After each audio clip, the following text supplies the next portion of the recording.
Robin Slim Show. Hey, it's Russell McLain from the Russell McLain Show. Hey, Russell, how you doing? Doing great, friend. How about yourself? Doing pretty good tonight, man. We've been talking to a couple comedians, and now we got you on, dude. And you are a podcaster, correct? Yes, sir. And a musician? A podcaster, musician. I'm one of those jack of all trades and master of none, so to speak, I guess. How long have you been doing the show for? I've been podcasting for about 2 years. I just launched the Russell McLain Show. We had the Radio Random Network for a little while. Had a few shows on there, had a little success, but the workload got way too much for two people to handle, so we backed off of that, and now I just focus on my own podcast. Oh, cool. That's what I was wondering. I know you had other projects. You had like Russell and Mudtooth, right? Yeah, we had the Russell and Mudtooth Show, and believe it or not, actually Mudtooth is we didn't use his real name because he's actually a narcotics agent here in Louisiana. So wow, that's pretty awesome. Yeah, well, due to his work schedule and everything, he was unable to do the show anymore. So now it's just me. Okay. That's cool. That's what I was going to ask, because I knew he was your co-host. I didn't know if you still had a co-host. No, I don't have a co-host anymore. Actually, 2 weeks we had another one, a female, actually be joining us by the name of Tanya Halford. She's a real estate agent, and she's a entertainment mogul. I'm big into entertainment. Anything that's entertaining is, I love it. Cool. That's cool. And I saw some of your guests. You had some pretty big guests, man. You had Charlie Daniels. You had Kiefer Sutherland. Oh, wow. Yeah, man. I have bullshitted my way somehow or another. Do y'all cuss? Yes. Yeah. As much as possible. Okay, well, all right. Well, I bullshitted my way into the Nashville scene, so to speak. I started with the podcast about 2 years ago and just started working at it. And next thing you know, I started networking with a bunch of public relations agents, and wow. We was invited last year to the as a special guest to Charlie Daniels' 40th anniversary volunteer jam. Myself and my wife, and we're going back this year, November 30th. But since then, I've had countless guests that is very noteworthy. Wow. Just, I guess, by luck of the draw, so to speak. Doing the same things you guys are doing, Just yeah. reaching out, and, it don't hurt to ask. I mean, they can't eat you hell. That's what I do. I just shoot it out there. Will you do an interview with us? And you'd be surprised at who will say yes.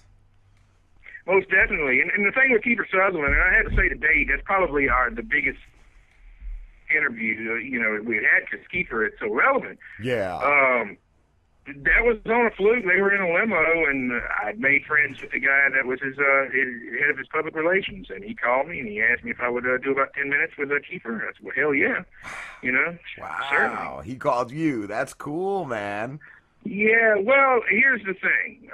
Let me backtrack a little bit, because my wife helps me with because just like you guys, I'm sure y'all get a lot of interesting interview requests, so to speak.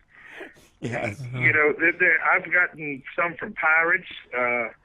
I've gotten them from, just off the wall. I had a guy, he thought he was an astronaut. He'd never been in space, never been to the moon or anything, but he told me he was an astronaut. So he wanted to be on the show. I want him. Just start sending them to us. Yes, any of these kooks, you send them to us, and we'll take them. Most definitely, man. Hey, I'll be more than happy to send you guys my contact list as well. This is forward, so to speak. That's cool, man. Cool. Thank you, Russell. We love the kooks. Paranormal, the Bigfoot thing, and all that. I'm into all that great stuff as well. It's just for the audience that we have attracted, it just doesn't fit. But the thing with Kiefer Sutherland, it's kind of an embarrassing story, but I'm going to tell it anyway. As I said, my wife does. She usually does like the email thing for guest requests and everything. So I had glanced through the email and I'd seen it, and to be honest with you guys, I had no idea who the hell Kiefer Sutherland was. My life has been music for the past probably 10 years or so. Yeah. I've played music. I'm a studio musician. I also play in bands. Anyway, I usually wind up playing anywhere from 5 to 6 nights a week. Yeah. So naturally, I don't ever have time unless it's on at 3:30 in the morning. When I come in, I usually don't have time to watch anything as far as TV goes. My schedule is slowed down now, but that's a totally different story. Anyway, I get the request to see the thing about Kiefer Sutherland new country album. So I'm just thinking it's one of these cats that's, they got our email address and they're sending us the thing. I'm thinking it's some kind of new guy in the music scene. Had no idea who the hell Kiefer Sutherland was until my wife informed me, and then I had, after doing a bunch of research and finding out who he was. Yeah. So that's crazy. Yeah, but because if you saw that, you would have been like, I ain't talking to this noob. He's a nobody, and you didn't even know. That's crazy. Right? Yeah, I ain't got time for this fucker. Yeah. I'm trying to get on my show to promote his damn music. Who the hell does he think he is? Right. And my wife says, you have no idea who the hell that is, do you? No, sure don't. Wow, that's like we had. He was a major league pitcher, Brett Myers. He was from the Phillies, and he's doing a music thing now. And he called us to talk about that. But we also talked about his baseball career and stuff too. It was really cool. Yeah, it's amazing. I was looking around the other day. It's amazing how many people decide to do a country music album. Yeah, right. You never even think they listen to country music, such as Kiefer Sutherland. I figured he'd be like into some kind of like the golf scene or something. Rock or something, yeah. That's crazy. Like, is country still as relevant as it used to be? Like, I used to like Kenny Rogers and Kenny Rogers. That's pretty much it. But is it still like is it more like I don't know, commercialized now than it was back in the day?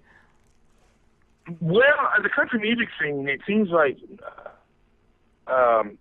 Is one of the it kind of joined forces, I guess, with the pop genre, or a lot of their songs sound popish, a lot of the songs sound rock. There's no sort of per se traditional country out there anymore. Everything now seems to be the trend blended. is everything's going more or less to the Al Green sound, especially with this new cat that is not Kiefer Sutherland. I'm sorry, my bad, Mr.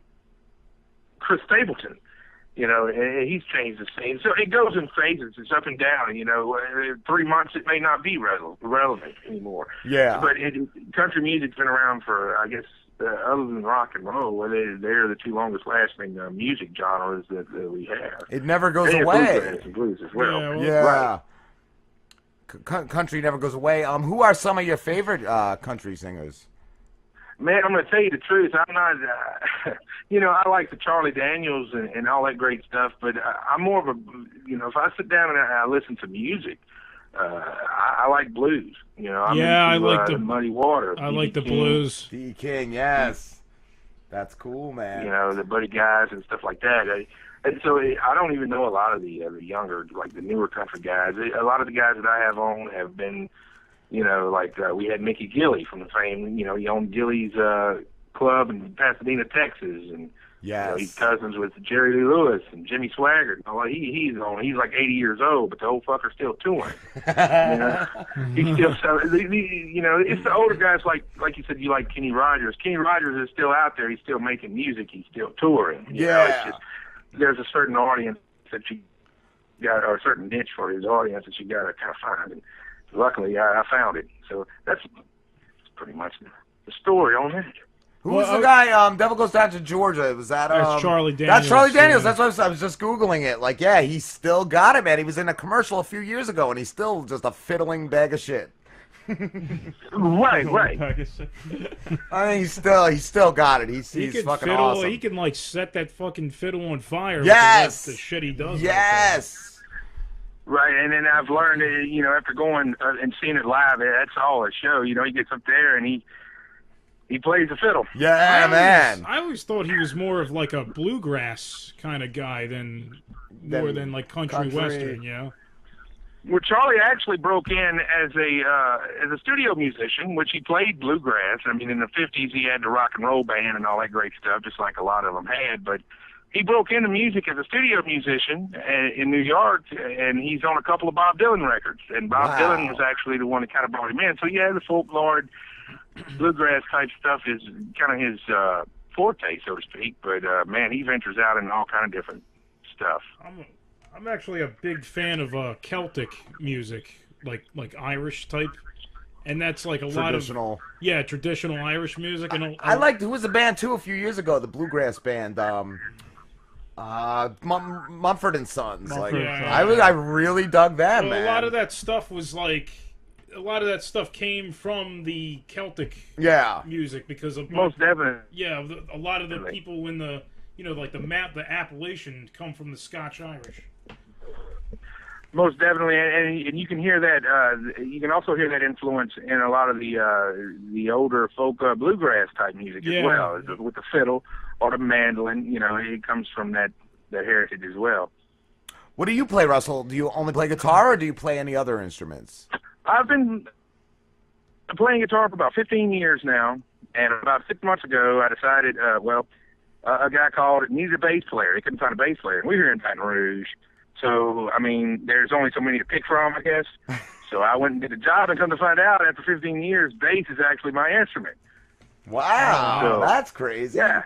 Basses. So now that's opened up a lot of more doors. And, wow. I've done a lot of things. I've been out there. It's pretty cool. Like I said, anything to pay the light bill, so to speak, or move up in the world, I'm there. Have you had your own band, or have you only toured with others? I have had my own band, in which, that we did the party scene, and then we did a couple of college circuits, which was fucking, if you want to preserve your liver, it ain't a good idea to do. But if you want to have a great time and experience a real party, as a musician, you take your band and you get on the college scene and you tour to different campuses, and that was probably been my biggest highlight. That was my biggest thing. Yeah, well, that's how Jon Stewart started in comedy, college tours. Really? Yeah.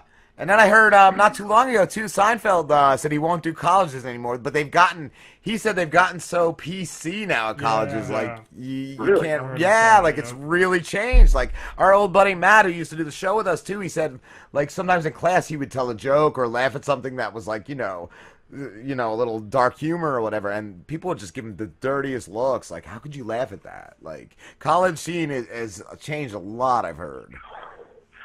Well, I have no clue. It's probably been about 10 years ago, but the places I went, well, they had us. It wasn't PC at all. As a matter of fact, it was anything but. I've seen, I've seen so much shit. Thinking about it now, some shit I don't even want to mention too loud in the house with the kids in the other room. You know what I mean? Wow, man. What's the craziest thing besides that you've seen performing? Oh man, I've seen all kind of stuff, man. I've actually seen a guy that walked in, and we were doing a benefit one time, and the guy, he was crippled, right, and he couldn't walk, but he had gotten drunk and forgot where he was and what he was doing, I guess, and somebody played the twist, the old Chubby Checker song, right? And the old dude threw his damn walker down and did the twist. Right into the floor. We saw a guy at a comedy show. He got so drunk he was in a wheelchair. He thought he could walk. He got up and he fell and shit. And then they were calling for EMTs, bro.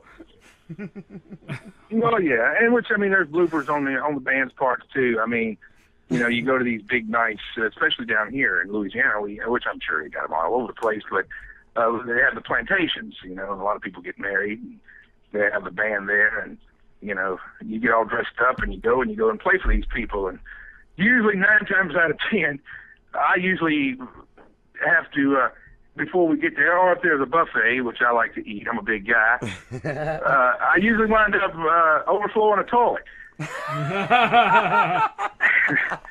And, I've done that maybe 3 or 4 times. Usually every time we play a plantation, I'm going to overflow a toilet. Nice. That's your trademark. It's pretty embarrassing, but other than that. I wouldn't even tell anybody. I've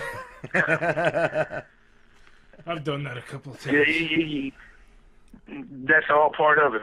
My dad does it at home all the time. He's got the snake. He's got the toilet snake in a bucket that he keeps just in case. Right. You hear him playing the wedding march. You hear, you see the bride walking down the aisle, and you see a couple of groomsmen, and a couple of janitors running down to the bathroom with mops and shit. You know? Toilet water just like flowing into the aisle. Yeah, right. Mm-hmm. I don't know what happened. Wow, dude. What out of all the guests you've interviewed, who has been your favorite?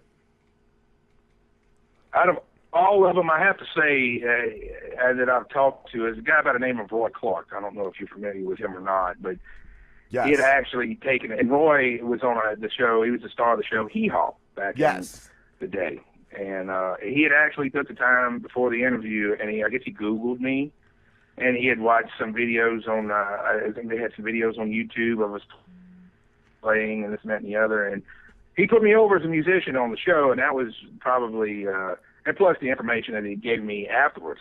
So Roy Clark, I would have to say, would probably be my most favorite. That's cool. That's cool. Were you kind of like starstruck when you talked to him? Not at first. I didn't get starstruck until we really started getting into everything that he had done in his career. Wow. In which, I mean, again, he's 80 years old, so, I mean, he had done a whole hell of a lot in his career. And I think he was at the, I think he was with Jesus now back in the day. I'm not really sure. I think he was the guy playing piccolo as they marched down. I'm sorry, I didn't mean to. Anyway, after getting into the things that he had done and everything, I got kind of starstruck a little bit. And then when he started on being a musician and talking, and then he started putting me over, it eased up a little bit. Yeah, but, that's crazy. Yeah, like I don't know if we've had anybody that. Well, a few. I feel like John Peasy was somebody who I felt was just so professional that you felt like you were being around somebody that's just like they've been there. Dude, he's been through like the whole like comedy scene from like the 80s to now. Like, yeah, he's worked with Ray Romano. Yeah, we have had a few. Oh, really? Yeah. And like, but the same thing, like you said, though, he's sitting, he came in live and he sat here and he talked to us about it. It was so cool. It was so cool. Yeah, and some of those guys, man, they're just, they're just like us. They're paying their bills. They found their niche, and it's working for them. Yeah, that's it. And we've had a few other. Rucka, I'd say a couple people. Few that like Matt Pinfield. Like I was shocked. I was shocked he even did it. Like, yep. Paul Phillips, I thought was cool. Yeah, he's another good one. Paul Phillips from Puddle of Mud. We've had a few. Really, I didn't get a chance to meet those guys, but we did I joined a rock band one time, and they played at Jackson Square down in New Orleans, and we had actually opened up for them. Wow, that's cool. Who was the lead singer? He was a mess, though. I forget his name, but he's been in a lot of trouble. Man, that's a lot of those guys, man. That's just like the cat from from Creed. I can't think of his name now. Oh, yeah. Really? About a year ago, it came out that he was like living in his car. Oh, I remember that. Yeah, he had those YouTube videos where he was like in a trailer, so it was just really bad, and he was just fucking losing his mind. He drank himself into like mental illness, pretty much. Oh wow, I had no idea. Yeah, he was like riding around, like saying he was gonna assassinate like the press. Wow. Yeah, he kind of went off the deep end, right? Wow. Wow. I think he was just a bad Eddie Vedder impersonator. Yes, indeed. So you guys are more into the comedy scene? Yes, we do lean towards that, because that was one of our early. Somebody gave us the advice. I don't know if it was Peter Mayhett. He said, "What are you guys into the most? Comedians. Why don't you reach out to the most comedians to do interviews with?" And it was some great advice. That's awesome. Who are some of the other than Ray Romano? Who other I guess bigger names have you guys had? We didn't have Ray. We had a guy that Ray used to open for. His name was John Peasy, and Ray Romano used to open for him. He came in. He did us.